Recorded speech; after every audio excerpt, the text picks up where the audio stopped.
उत्तर प्रदेश का सियासी जो घमासान है वो शुरू हो चुका है। उत्तर प्रदेश की लगभग 80 सीटों पर भारतीय जनता पार्टी से लेकर तमाम पार्टियां हैं जो अपनी अपनी तैयारियों में लगी हुई हैं। इस समय इटावा में यदि बात की जाए तो इटावा से भारतीय जनता पार्टी ने पूर्व जो सांसद हैं, वर्तमान में सांसद हैं डॉक्टर रामशंकर कठेरिया, उन पर विश्वास जताया है, लेकिन समाजवादी पार्टी ने अपना पत्ता यहां से नहीं खोल पाया है।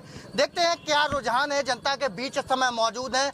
ये इटावा का बकेवर कस्बा है जहां पर करीब कई हजारों वोट हैं यहाँ पर और तमाम तरह के लोग हैं। इनसे जानते हैं किस तरीके के रुझान इस बार देखने को मिल रहे हैं। क्या लगता है इस बार? अभी तो प्रत्याशी केवल भारतीय जनता पार्टी ने घोषित किया है, लेकिन तैयारियां तो प्रत्येक पार्टियां कर रही हैं। हाँ, सारी पार्टियों की तैयारियां हैं। अभी गठबंधन चल रहा है, कौन क्या चल रहा है, अभी पूरा डिस्कस हो रहा है। मंथन होने के बाद समाजवादी पार्टी बहुत योग्य और अच्छे प्रत्याशी को देगी। लेकिन अगर बात की जाए तो वर्तमान में यहाँ पर जो सांसद हैं वो भारतीय जनता पार्टी के हैं, तो क्या देखने को मिल सकता है कि कितनी टक्कर देखने को मिलेगी? अगर समाजवादी पार्टी अच्छे प्रत्याशी को मैदान में उतारती है तो काफी कड़ा मुकाबला होगा और बहुत नजदीकी का होगा। बहुत नजदीकी। लेकिन ऐसा क्या है कि भारतीय जनता पार्टी की तरफ लोग ज्यादा जा रहे हैं? क्या लगता है?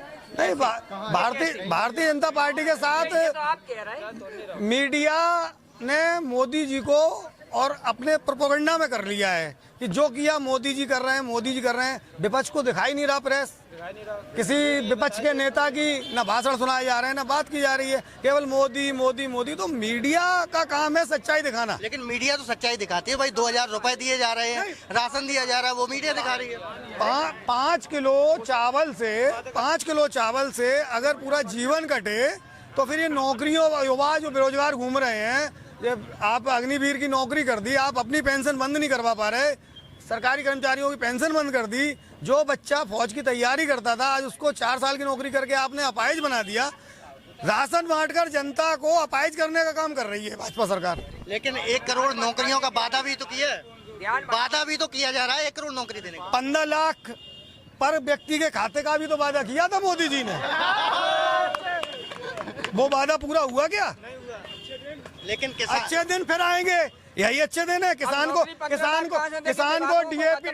को डीएपी मिल नहीं रही, बीज मिल नहीं रहा, 5 किलो चावल से क्या उसका गुजारा हो जाए गुजारा? क्या चाहते? बदलाव चाहते हैं? बिल्कुल बदलाव होना चाहिए। अगर क्या बाजरा दे रहे हैं, बाजरा दिवा रहे हैं। 15 किलो गेहूँ मिलते हैं, उनमें तुम 2 किलो बाजरा दे दियो, टाप पेट बदली अम्मा में है। कोई ठात कोई नहीं ठात है, चॉइस तो होती है। एक पता है जो लोग कहते हैं ना कि चाय वाला और गाय वाला, ना तो वो चाय वाला है और ना बाबा गाय वाला है, ना तो मोदी जी चाय वाला है और ना बाबा गाय वाला है। अंबानी और अडानी का साला है और दोनों ने मिलकर देश बेच डाला है। युवाओं का भला तभी होगा जब युवाओं को नौकरी मिलेगी, युवाओं का विकास तभी होगा, तभी देश का विकास होगा जब युवा आगे बढ़ेगा। क्योंकि आगे आने वाली पीढ़ी को आप राशन 5 किलो दे के लोलुपी बातें करके बरगलाने वाले काम कर रहे हो। देश का कोई विकास नहीं हो रहा। ध्यान भटकाया जा रहा है जनता का। बिल्कुल। किस तरीके से? जुमलेबाजी से। किस तरीके की जुमलेबाजी? जैसे 15 लाख का जुमला था, अब 15 लाख नौकरियों का जुमला है। जब विभाग खत्म कर रहे हैं, नौकरी कहाँ से दे देंगे? लेकिन बताया जा रहा है भारतीय जनता पार्टी की तेजी से लहर चल रही है। विभागों को आप प्राइवेट करते जा रहे हैं, नौकरी कहाँ पे दे देंगे? बताओ क्या कह रहे? ये बताओ, जब तक गाय दूध दे रही है तब तो मेरी है और उसके बाद सरकार की है। नहीं मतलब ये कौन सी बात हो गई? किसान अगर लाठी मार दे तो हाल बात पे केस हो जाए और खेत उजाड़ दे। तो ये बताओ, एक गैया किसने छेड़ी? ये होगी तो ढीलने आए। लेकिन उसके लिए गौशाला बनाएंगे ना? हाँ बिल्कुल। वाले में भोस नहीं है, ढील दे तो 2 दिन बंद रहा, 4 दिन ढील दे गाय उनमें भोस नहीं। कई गौशालाओं में पैसा आ रहा है गायों का, लेकिन गायों की स्थिति ये है कि अभी आप चले गौशाला में, कुछ भी कहे आएगा तो मोदी। कितनी सीटें आएगी? अब बताइए, आएगा मोदी और कह के भग गए। ऐसे नहीं होना है भैया। ये न 15 लाख आए न 15 लाख नौकरी आएंगी। बदलाव मांग रहा है युवा, नौकरी चाहिए युवा को। 5 किलो राशन से घर नहीं चलेगा। लेकिन सरकार तो कह रही किसान खुश। अरे सरकार तो कह रही है कि आप भी खुश हैं। खुश हैं क्या आप? आप खुश हैं क्या? नहीं है। सरकार तो कुछ भी कह सकती है, जब आप सत्ता में हैं तो आप कुछ भी कहें। मध्यम वर्ग से पूछो, कोरोना काल में जो व्यापार बिजनेस बंद हो गए, क्या सरकार ने उनको कोई मदद दे के दोबारा चालू कराया? बिजली के सिर्फ जुमलेबाजी, झूठे आश्वासन और जनता को लॉलीपॉप देने का काम भारतीय जनता पार्टी कर रही है। क्या लगता है समाजवादी पार्टी किस तरीके का चेहरा यहाँ पर उतार सकती है और किस तरीके की उम्मीदें आप लोगों को उनसे रहेंगी? अभी कई पार्टियों से मीटिंग चल रही है, गठबंधन चल रहा है, और अभी समाजवादी पार्टी ने कुछ सीटों के अलावा सारी सीटों पर पत्ते छुपा के रखे हैं। वो इसीलिए रखे हैं कि ऐसे व्यक्ति को उतारा जाएगा जो भारतीय जनता पार्टी के प्रत्याशी को कड़ी से कड़ी टक्कर देने का काम करेगा। लगभग इस बार उत्तर प्रदेश में कितनी सीटें आने वाली हैं? किसकी? समाजवादी पार्टी या भारतीय जनता पार्टी? समाजवादी पार्टी की। हम तो चाहेंगे कि यूपी में 80 की 80 है। चाहेंगे का क्या मतलब? अरे अब आप जैसे आपने कह दिया, मोदी कह रहे 400 पार, तो ईवीएम तो सेट है नहीं हमारे पास। हम तो एक कह ही सकते हैं, ईवीएम तो है नहीं हमारे पास। अब हम भी अगर ईवीएम सेट होता तो हम भी कह देते अब की बार 80 अखिलेश भैया के पास।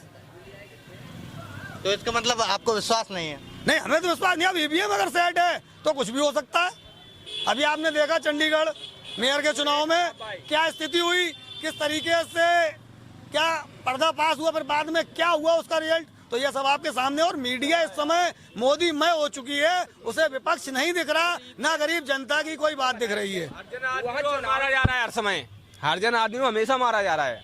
वो जात में भी जाए, वो हर तरह से जाता है, वो हर जन आदमी को हमेशा मारा जाता है। ऊंचे वाला आ जाए वो भी मारता है, नीचे वाला आ जाए वो भी मारता है। और सरकार तो मार ही रही है, वो ना रही है, सरकार तो मार ही रही है। मियां बनी ईवीएम जापान में बनी, वहाँ चुनाव ईवीएम पे क्यों नहीं होता है, और यहाँ ईवीएम पे चुनाव हो रहा है? अंदाज करो। चलो इसके बारे में बताएं आप। मतलब कि बैलेट जहाँ ईवीएम बनी वहाँ चुनाव नहीं हो रहा। हमसे बहुत आगे जो देश है उनमें ईवीएम से चुनाव नहीं हो रहा, बैलेट की सरकार बननी चाहिए, बदलाव चाहते हैं? पहले तो चुनाव ईवीएम पे ना हो के बैलेट पे हो, तभी बदलाव कर सकते, वरना नहीं। तो जिस तरीके से यहाँ पर आपने देखा कि इटावा का ये बकेवर कस्बा है जहाँ पर भारी भीड़ देखने को मिल रही है, जिस तरीके से आपका जो रुझान देखने को मिला है, आपको जनता का मन की बात आपको देखने को मिली,